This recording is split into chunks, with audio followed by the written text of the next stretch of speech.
السلام علیکم ورحمۃ اللہ وبرکاتہ۔ دوستوں، درس قرآن و حدیث صرف 10 منٹ میں۔ آپ سمجھ سکتے ہیں کہ اللہ ہمیں قرآن میں کیا پیغام دے رہا ہے۔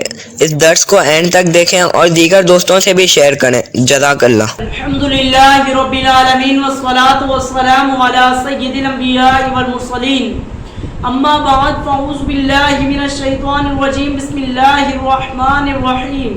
ناظرین کرام، ایک مرتبہ پھر حاضر ہوئے ہیں سلسلہ درس قرآن لے کر آپ کی خدمت میں۔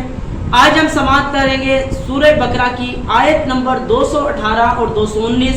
درس کو توجہ کے ساتھ سنیے گا تاکہ پتہ چلے اللہ تبارک و تعالی نے اپنے پاک کلام کی آیت مبارکہ میں ہمارے لیے کیا پیغام دیا ہے۔ تمام درس کو توجہ کے ساتھ سنیے گا۔ ہمارا بیان کرنا، آپ کا سننا اللہ پاک اپنی پاک بارگاہ میں قبول اور منظور فرمائے۔ بسم اللہ الرحمن الرحیم۔ ترجمہ: اللہ کے نام سے شروع جو نہایت مہربان رحم والا ہے۔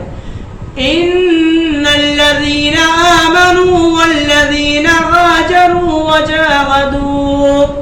وجاهدوا في سبيل الله اولئك يرجون رحمة الله والله غفور رحیم۔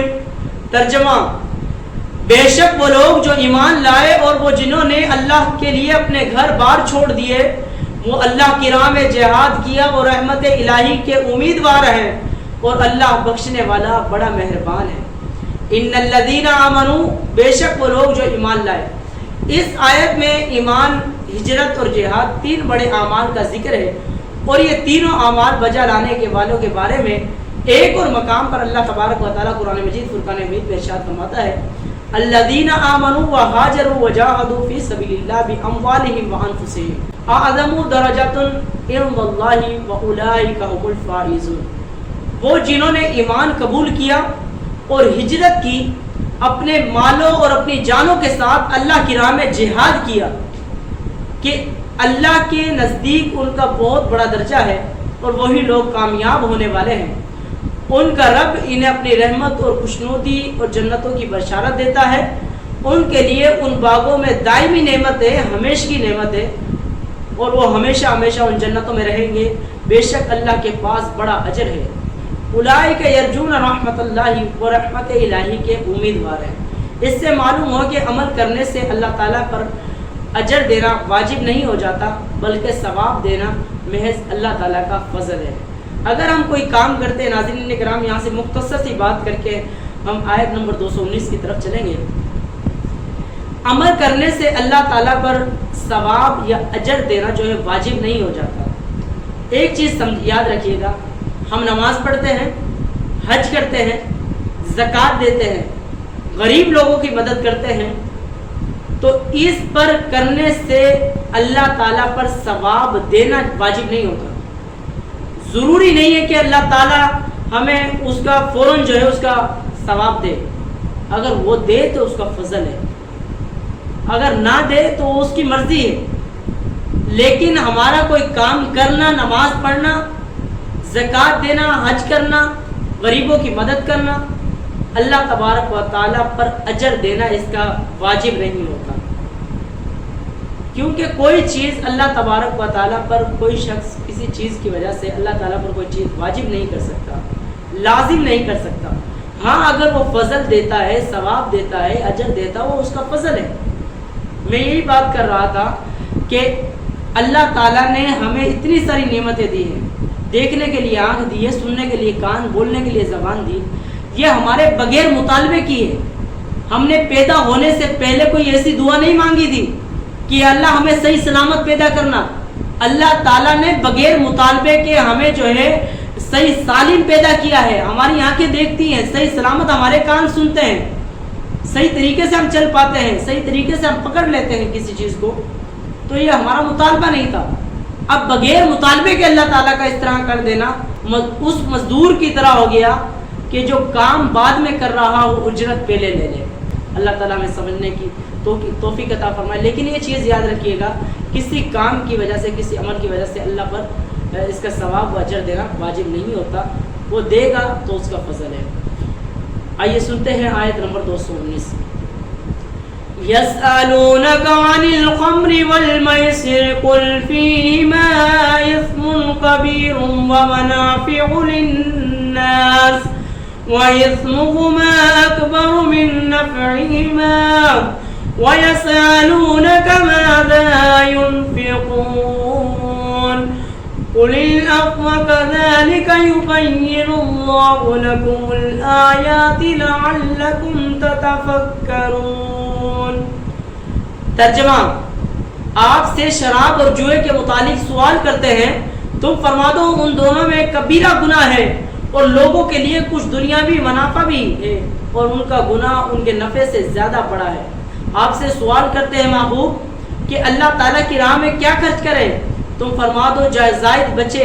اس طرح اللہ تم سے آیت بیان فرماتا ہے تاکہ تم غور و فکر کرو. یسألونک عن الخمر والمیسر. خمر ناظرین کرام شراب کو کہتے ہیں، میسر جوئے کو کہتے ہیں. تو فرمایا کہ اے محبوب، لوگ آپ سے شراب اور جوئے کے متعلق سوال کرتے ہیں، یعنی یہ کرنا کیا ہے، کس طرح کا فعل ہے. یاد رہے کہ اس آیت میں شراب کو حرام قرار نہیں دیا گیا، بلکہ حرمت کی آیت سورہ مائدہ میں بعد میں نازل ہوئی ہے، اور 3 ہجری میں غزوہ احزاب سے چند روز بعد شراب جو ہے وہ حرام کی گئی ہے. شراب اور جوئے کی مذمت، اس آیت میں شراب اور جوئے کی مذمت بیان کی گئی ہے.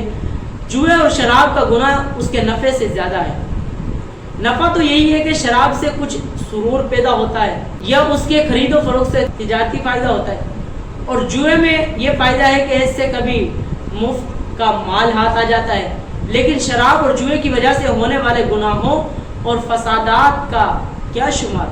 شراب سے عقل ظاہر ہو جاتی ہے، غیرت اور امیت کا جنازہ نکل جاتا ہے، ماں بہن بیٹی کی تمیز ختم ہو جاتی ہے، غیرت کا جنازہ نکل جاتا ہے، عبادات سے دل اکتار جاتا ہے، عبادت کی لذت دل سے نکل جاتی ہے. جوئے کی وجہ سے لوگوں سے دشمنیاں پیدا ہو جاتی ہیں، آدمی سب کی نظر میں ذلیل اور خوار ہو جاتا ہے. جوئے باز سٹے باز کے نام سے بدنام ہوتا ہے، کبھی کبھار اپنا سب مال و اسباب جوئے میں ہار دیتا ہے. زندگی تباہ برباد ہو جاتی ہے، محنت سے جی چرانا شروع ہو جاتا ہے، مفت خورا بننے کی عادت پڑ جاتی ہے وغیرہ. تو اس کے نفع سے زیادہ نقصان ہے. نفع کیا ہے؟ تھوڑا سا مال ہاتھ آ جاتا ہے. اور شراب سے کیا فائدہ ہوتا ہے کہ پی کر تھوڑا سرور آ جاتا ہے. اور نقصان تو زیادہ ہی ہے. نقصان کیا؟ ماں بیٹی کی تمیز نہیں رہتی، ماں بہنوں کی تمیز نہیں رہتی، عبادت دل چرانے لگتا ہے. اور جوئے میں بھی یہی ہے. تو ایک روایت میں جبریل امین نے حضور علیہ السلام کی بارگاہ میں عرض کیا کہ اللہ تعالیٰ کو جعفر طیار کی 4 خصلتیں پسند ہیں. سرکار تو عالم صلی اللہ علیہ وسلم نے حضرت جعفر طیار رضی اللہ تعالیٰ سے دریافت فرمایا. انہوں نے عرض کی ایک خصلت تو یہ ہے کہ میں نے کبھی شراب نہیں پی، یعنی حرمت کا حکم نازل ہونے سے پہلے بھی کبھی شراب نہیں پی، اور اس کی وجہ یہ تھی کہ میں جانتا تھا کہ اس سے عقل زائل ہو جاتی ہے اور میں چاہتا تھا کہ عقل اور بھی تیز ہو. دوسری خصلت یہ ہے کہ زمانے جاہلیت میں نے کبھی بت کی پوجا نہیں کی، کیونکہ میں جانتا تھا کہ یہ پتھر ہے، نہ نفع دے سکتے ہیں نہ نقصان. تیسری خصلت یہ ہے کہ میں کبھی زنا میں مبتلا نہ ہوا، کیونکہ میں اس کو بے غیرتی سمجھتا تھا. چوتھی خصلت یہ تھی کہ میں نے کبھی جھوٹ نہیں بولا، کیونکہ میں اس کو کمینہ پن خیال کرتا تھا. سبحان اللہ، کیا سلیم فطرت تھے کہ حضرت علی رضی اللہ تعالیٰ عنہ نے فرمایا اگر شراب کا ایک قطرہ کنویں میں گر جائے پھر اس جگہ مینارہ بنایا جائے تو میں اس پر اذان نہ کہوں گا، اور اگر دریا میں شراب کا قطرہ پڑ جائے پھر دریا خشک ہو جائے اور وہاں گھاس پیدا ہو تو میں اس پر اپنے جانوروں کو کبھی بھی نہ چراؤں گا. ناظرین کرام، کیسا جو ہے وہ تقویٰ ایک حضرت علی کا دیکھیں، اور اس چیز کی کتنی بڑی مذمت بیان کی گئی ہے شراب کی. یعنی شراب اتنی خبیث چیز ہے اور مسلمان جو ہے وہ کسی چیز میں جو فکر ہی نہیں کرتا، پیتا ہی چلا جاتا ہے، اس سے عقل ظاہر ہو جاتی ہے. ناظرین کرام، حضرت علی دیکھیں نا، کہا کہ کسی دریا میں شراب کا صرف قطرہ ڈالا جائے، قطرہ کتنا ہوتا ہے، کہا کہ قطرہ گر جائے اور پھر وہ دریا خشک ہو جائے، خشک ہونے کے بعد گھاس جو ہے وہ اس پر اگ جائے، گھاس پیدا ہو جائے، کہا کہ میں کبھی بھی اس پر جو ہے اپنے جانوروں کو نہیں چلاؤں گا. گناہ سے کس قدر نفرت ہے. اللہ تعالی ہمیں ان کی پیروی کرنے کی توفیق عطا فرمائے. آمین بجائے نبی صلی اللہ تعالی علیہ وآلہ وسلم. برائے مہربانی اس ویڈیو کو لائک کر دیں, چینل کو سبسکرائب کر کے بیل آئیکن دبا دیں تاکہ آپ کو آنے والی ویڈیو کی نوٹیفیکیشن ملتی رہے. جزاک اللہ خیرہ. اللہ آپ کو درس دیکھنے کا اجر عطا فرمائے. آمین.